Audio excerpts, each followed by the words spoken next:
So throughout the past 24 hours, investigators have spoken with numerous witnesses, some of the survivors.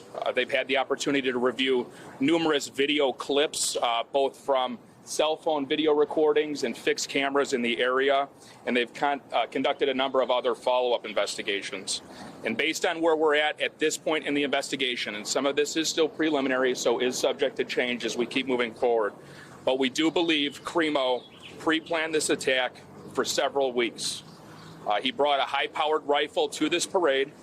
He accessed the roof of a business via a fire escape ladder and began opening fire on the innocent Independence Day celebration goers.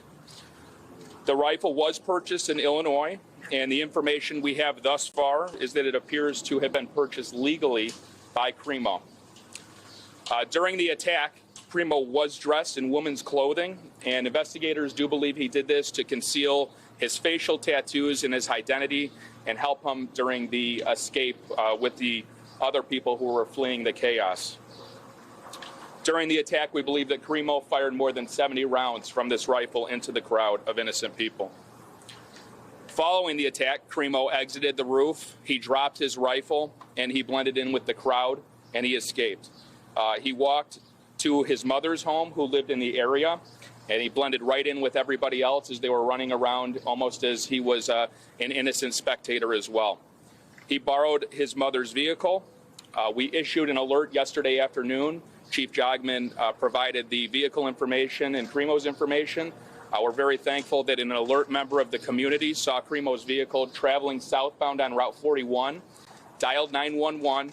An alert North Chicago police officer spotted the vehicle, waited for additional backup units to arrive, conducted a traffic stop, and they were able to safely apprehend Crimo with no injuries to the officers. Inside the vehicle, there was a second rifle located. Indications is that was purchased by Crimo as well. Thus far, over 30 people were injured during the attack, and this does not include the 6 who lost their lives. Right now, Crimo remains in custody at this time. There are no indications that there was anybody else involved in this attack. By all indications, it appears Crimo was acting by himself.